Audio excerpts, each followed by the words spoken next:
El libro de Romanos capítulo 8, versículo 14, indica que los únicos guiados por Dios son los ungidos. Antes de dar respuesta a la pregunta, es importante entender las palabras de Pablo en Romanos capítulo 8, versículo 14, el cual nos dice: todos los que son guiados por el Espíritu de Dios son hijos de Dios. ¿A quién se está haciendo referencia el apóstol? Pablo sigue explicando: pues si somos hijos, también somos herederos, herederos por cierto de Dios, pero coherederos con Cristo. Eso está en el libro de Romanos, capítulo 8, versículo 17. Ahora, estos hijos espirituales de Dios tenían la perspectiva de heredar lo mismo que Cristo Jesús, poder real en el cielo. De acuerdo con la Biblia, ¿a qué grupo hacía referencia Pablo?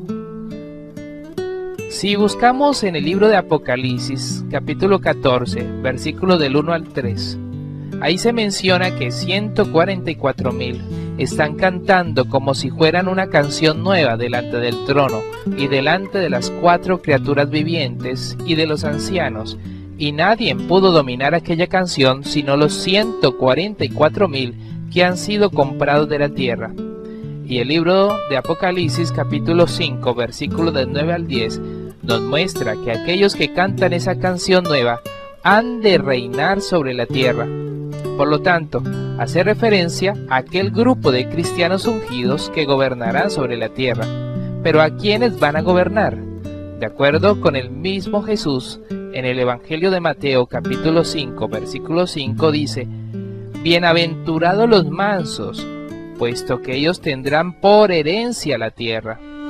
De acuerdo con las palabras de Jesús, el premio de los mansos será la tierra. Por lo tanto, sí existe otro grupo diferente a los que tienen esa esperanza celestial y que serán coherederos con Cristo, como lo confirman diversos textos de la Biblia.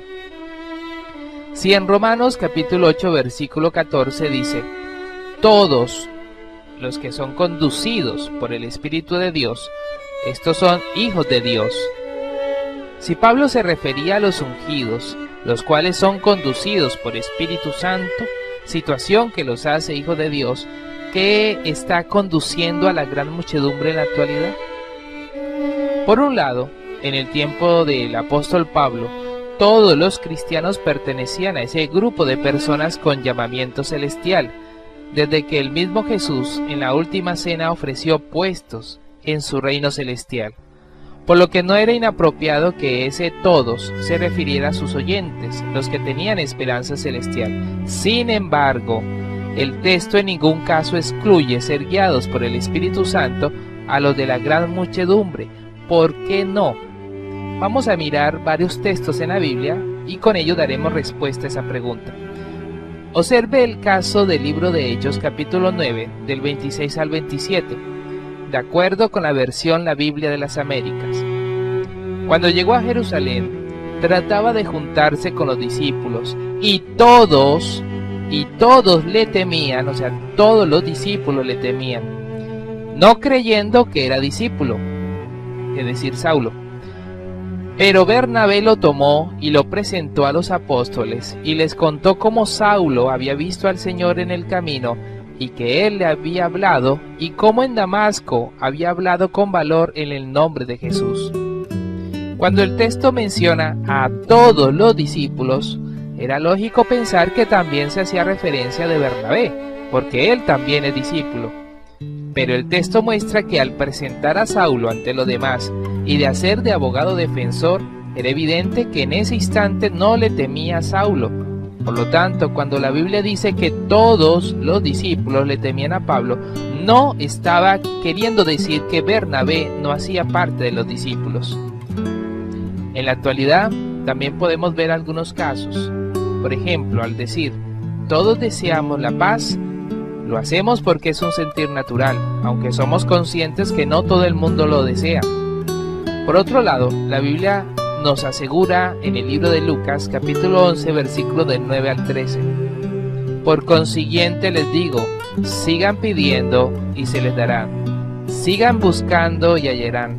siga tocando y se les abrirá, porque todo el que pide recibe, y todo el que busca halla, y a todo el que toca se le abrirá. Realmente, ¿qué padre hay entre ustedes que si su hijo pide un pescado, le dará acaso una serpiente en vez de un pescado? ¿O si también pide un huevo, le dará un escorpión? Por lo tanto, si ustedes, aunque son inicuos, saben dar buenos regalos a sus hijos, ¿con cuánta más razón dará el Padre en el cielo Espíritu Santo a los que les piden? Ahora bien, tomemos el último texto citado para volver a explicar el uso del pronombre todos. En este pasaje la Biblia nos asegura que todo el que recibe, haciendo una clara referencia al Espíritu Santo. Pero note ahora el siguiente texto de Santiago 1, 6 al 7. Pero que siga pidiendo con fe, sin dudar nada, porque el que duda es semejante a una ola del mar impelida por el viento y aventada de una parte a otra. De hecho, no vaya a figurarse ese hombre que recibirá cosa alguna de Jehová. Es evidente que al decir que todo el que pide recibe, de acuerdo con el texto de Santiago capítulo 1 versículo 7, esto no incluía a todos, porque existían excepciones. Además, el texto confirma que aquellos que pedían con fe tenían Espíritu Santo, lo que incluye a la gran muchedumbre. Pablo también era conocedor de la Biblia y sabía de aquellos textos donde se hace mención de que los justos vivirán para siempre en la tierra, Salmo 37, 29, y que estos tienen el favor de Dios.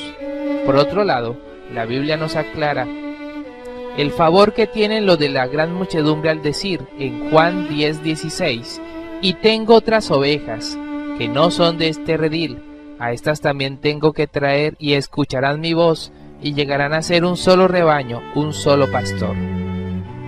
Además, los diversos textos sobre quienes tienen estas dos esperanzas en la Biblia son abundantes, y lo que se dice acerca de ellos, los que van a vivir en la tierra y los que gobernarán sobre la tierra, confirma el favor de Dios sobre ellos. Ahora, usaré el siguiente texto, en el cual se utiliza el pronombre todos. Génesis capítulo 16 versículo del 11 al 12, de acuerdo con la Nueva Versión Internacional dice: estás embarazada y darás a luz un hijo, y le pondrás por nombre Ismael, porque el Señor ha escuchado tu aflicción. Será un hombre indómito, como asno salvaje, luchará contra todos, y todos lucharán contra él, y vivirá en conflicto con todos sus hermanos. En estos textos de la Biblia, el uso del pronombre todos, en sentido literal, incluiría a todos los habitantes de la tierra en aquel momento, pero como es obvio, solamente se estaba refiriendo a aquellos con los cuales Ismael tendría contacto.